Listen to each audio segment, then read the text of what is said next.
Given the appearance of natural swarms of bees in everyday, family, or neighborhood environments, Beekeeping Without Borders provides information to citizens to collaborate with the care of bees.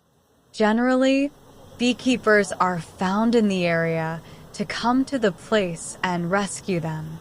Also, in many places, they have a registry Estamos en el where malecón swarm 2000 en rescuers Guayaquil, are registered. They are con un enjambre organized in their calibrado. urban and suburban areas.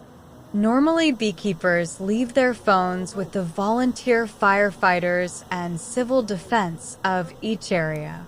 Care of the Bees is a council of Beekeeping Without Borders.